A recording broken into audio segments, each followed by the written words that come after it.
தரப்போகிறது 4 line strategy. அதாவது வந்து ஃபிபனாச்சியில் 4 line ஒரு 4 லைன் பண்ணோம். அதாவது 4 இல்லை 5 லைன்ஸ். இந்த 5 லைன்ஸ் மட்டும் அதனுடைய ஸ்ட்ராட்டஜி எப்படி இருக்க போகுதுன்னு பார்க்கலாம். சரிங்களா? இது அப்கமிங் டேஸில் ஒரு வாரத்துக்கும் ஒரு மாதத்துக்கு உண்டான இதனுடைய லெவல் இது பர்ஃபெக்டாக இருக்கும். சரிங்களா? இது நேர்பையில் பர்ஃபெக்டாக இருக்கும். இதில் நம்ம ஃபஸ்ட்டு ஃபிபனாச்சி ரீடெஸ்ட்மெண்ட்டில் செட்டிங்ஸை பார்த்துங்க. வீடியோ கொஞ்சம் லாங்காக தான் இருக்கும், ஆனால் பவர்ஃபுல் ஸ்ட்ராட்டஜி. இதுதான் இதனுடைய லெவல் அப்படின்னு நோட் பண்ணிக்கங்க. 0, 0.38, 0.5 மிட் பாயிண்ட்டு, 0.61, 1, 1.61, 2.61, 172.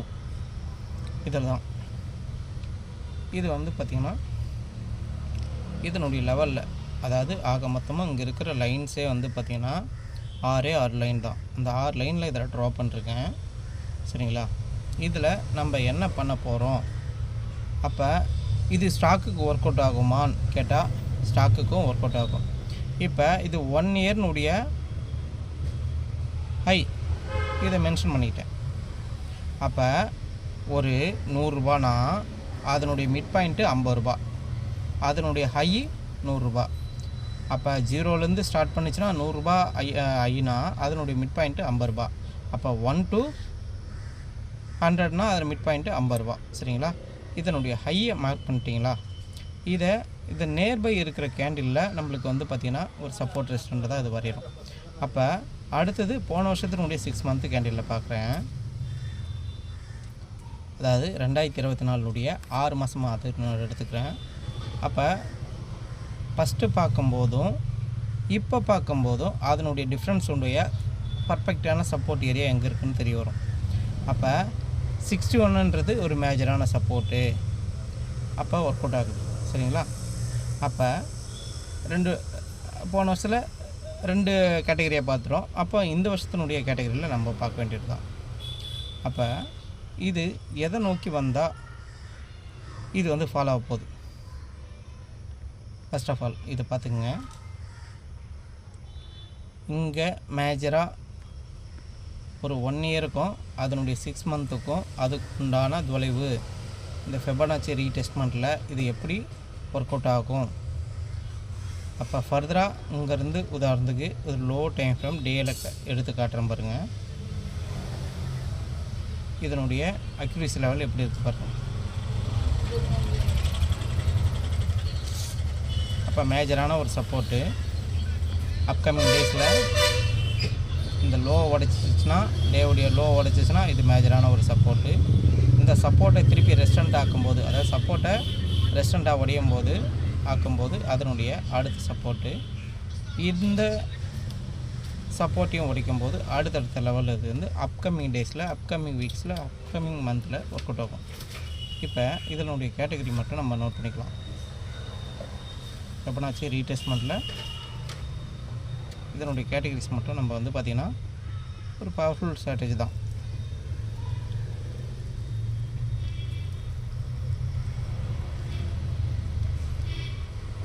இங்கே பார்த்தீங்கன்னா 6 மந்த் ஐ இந்த வருஷத்தினுடைய திஸ் இயர் 6 மந்த்லி ஐ, அவ்வளோதான். சரிங்களா? இதுக்கப்புறம் என்ன வரும்னா இன்னொரு கேட்டகரி மந்த்து. இப்போ இங்கேருந்து உடஞ்சிச்சுன்னா அடுத்த கேட்டகரியான இன்ட்ராடே லெவல் இது. அப்போ அதில் முக்கியமானது 0, மிட்டு, லோ 127. அதேமாதிரி மேலே லோ டு ஐ மார்க் பண்ணுவது மேலே வரும். சரிங்களா? அப்போ வரக்கூடிய டேஸில் ஃபிபனாச்சியில் டபுள் ரெஸ்டண்ட் இருந்ததுன்னா அவ்வளோ சீக்கிரம் பிரேக் பண்ணாது. சரிங்களா? கொஞ்சம் வீடியோ லென்த்தாக தான் இருக்கும், ஆனால் இந்த சப்போர்ட் ரெஸ்டண்ட்டை இது கரெக்டாக வரைய கற்றுட்டிங்கனாலுமே உங்களுக்கு வந்து பர்ஃபெக்டான ஒரு சப்போர்ட் ரெஸ்டண்ட். நீங்கள் டே கேண்டில் வச்சுட்டு போடுவீங்க, 2 ஹவர் கேண்டில் வச்சு சப்போர்ட் அண்ட் ரெஸ்டண்ட் போடுவீங்க. அதெல்லாம் வந்து பிகினருக்குலாம் இதுமாரி ட்ரை பண்ணும்போது உங்களுக்கு வந்து கரெக்டாக இது அமையும். எப்பயுமே ஒரு கேண்டில் மேலே இருக்குன்னா அதனுடைய ஜோனை எப்படி போடணும்னா எப்பயுமே இப்படி கீழே வச்சுக்கணும். இங்கே என்ன ஒரு மாதனுடைய mid point, monthly mid point. Okay,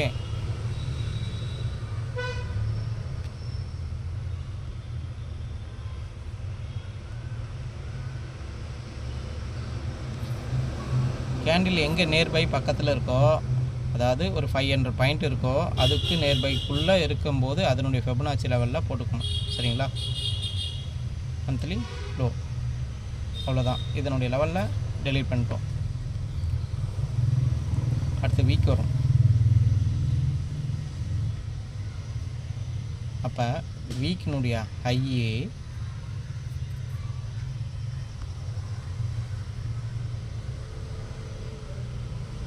weekly ஹையே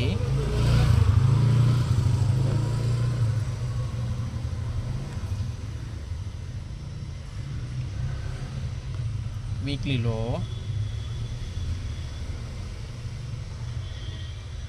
அப்போ ஃபெப்பை ட்ராப் பண்ண தொடங்கிடும்.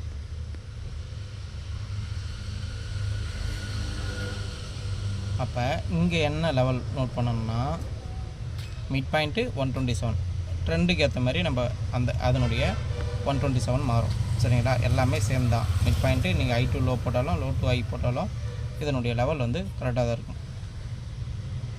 இப்போ weekly mid point. Okay,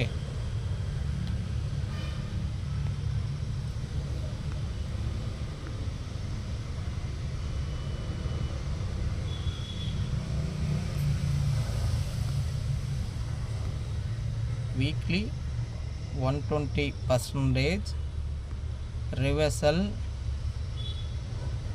points. அவ்வளோதான். இந்த சப்போர்ட் ரெஸ்டண்ட்டு முடிஞ்சிடுச்சு. இதனுடைய கேட்டகரி அவ்வளோதான். இதனுடைய லோ டைம் ஃப்ரேமில் நீங்கள் வச்சு பாருங்கள். அப்போ டேவுடைய அப்போ நாளைக்கு வந்து பார்த்திங்கன்னா ஓப்பன் ஆகும்போது மண்டே, அதாவது நாளைக்குனா மண்டே ஓப்பன் டேயில் வந்து பார்த்திங்கன்னா சப்போஸ் ஒரு அப்சைடில் போனாலும் இது உங்களுக்கு லோயர் டைம் ஃப்ரேமில் கன்வெர்ட் பண்ணி காட்டுறேன். ஒரு 15 மினிட்ஸ் வச்சு அதை மட்டும்தான் ஒரு சக்ஸஸ் கரெக்டாக இருக்கும். அப்போ அப்ட்ரெண்டில் இந்த கேண்டில் திரும்பினா கூட இதை மேஜராக இது ரெண்டுத்தையும் பிரேக் பண்ண முடியாது. இது என்ன லெவல்னால் ப்ரீவியஸ் டே உடைய ஹையே. சரிங்களா? ப்ரீவியஸ் டே உடைய கேண்டிலுடைய ஹையே வீக்லி மிட் பாயிண்ட்டு, அதுக்கு மேலே 127. இதுக்கப்புறம் இந்த கேண்டில் வந்து இப்படி ரிவர்சல் ஆக தொடங்கும். ஏன்னா ஓவராலாக டவுனில் தான் இருக்குது. அந்த ஃபினான்ஸ் மினிஸ்டர் நிர்மலா சீதாராமன் இந்த F1 வந்து வீக்லி ஆப்ஷனை க்ளோஸ் பண்ணல. அந்த காரணத்துக்காக மட்டும்தான் மார்க்கெட் ஏறிருக்கே தவிர ஆல்ரெடி கரெக்ஷன் தான். அப்போ டவுன் ஆச்சுன்னா எப்படி டவுன் ஆக போகுது?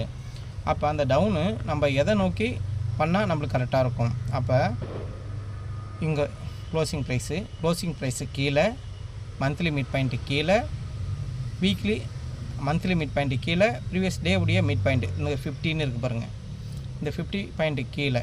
அப்போ ஃபஸ்ட் அட்டம்ப்டில் ஏமாத்திரும், செகண்ட் அட்டம்ப்டில் இது வந்துச்சுன்னா இது ஃபஸ்ட்டு ஒரு சப்போர்ட்டாக இருக்கும். சரிங்களா? எப்பயுமே கேண்டில் ஃபஸ்ட் அட்டம்ப்டில் எடுக்கக்கூடாது. செகண்ட் அட்டம்ப்டில் எடுத்திங்கன்னா பர்ஃபெக்டாக இருக்கும். இது வந்து மேஜரான ஒரு இடம்.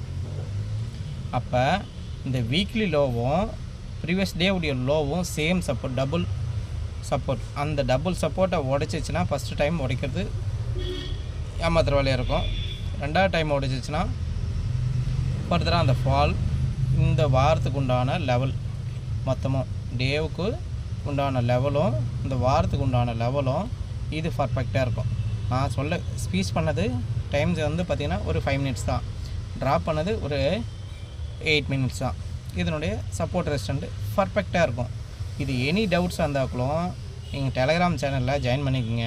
எவ்ரிடே ஸ்டாக்கு கமாடிட்டி எல்லா இதுடைய பர்ஃபெக்டான எந்த இடத்துல என்ட்ரி ஆகணும் அப்படின்னு சொல்கிறதுக்காக மட்டும்தான், எஜுகேஷன் பர்பஸ் தான். நான் எந்த பரிந்துரைப்பையும் பண்ணுறது கிடையாது. இதில் பை பண்ணுங்கள், அதில் செல் பண்ணுங்கள். இது எஜுகேஷனுக்காக நீங்கள் வந்து ஃப்ரீயாக லேர்ன் பண்ணிக்கலாம்.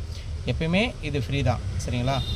பெய்டு வெர்ஷனோ நீங்கள் காசு கட்டி கோர்ஸை விற்கிறதோ கிளாஸை விற்கிறதோ எந்த பயனும் கிடையாது. ஒரே ஒரு இதுதான் Fibonacci retracement with derivative sellers of mind. இதனுடைய கேட்டகரியில் மட்டும்தான் நம்மளுக்கு ட்ரேடு கரெக்டான பர்ஃபெக்டான என்ட்ரி எவ்ரிடே க்ரீனில். இந்த ஸ்ட்ராட்டஜியை நீங்கள் பயன்படுத்திக்கிட்டிங்கன்னா தினந்தோறும் உங்களுக்கு உண்டான வர்த்தகம் எப்படி நடக்கும், அப்போ ஒரு ஸ்டாக்கில் டோட்டல் மார்க்கெட் கேப்போட கம்மியாக இருக்கும்போது அதில் என்ன மாதிரி இம்பேக்டை பண்ண போகுது. அப்போ இதனுடைய வெயிட்டேஜான நிஃப்டினுடைய வெயிட்டேஜ் ஸ்டாக் வந்து ஹெச்டிஎஃப்சி ரிலையன்ஸ். அப்போ அந்த ஹெச்டிஎஃப்சி மார்க்கெட்டே மேலே போயிருக்கு, லோலேருந்து மேலே போயிருக்கு.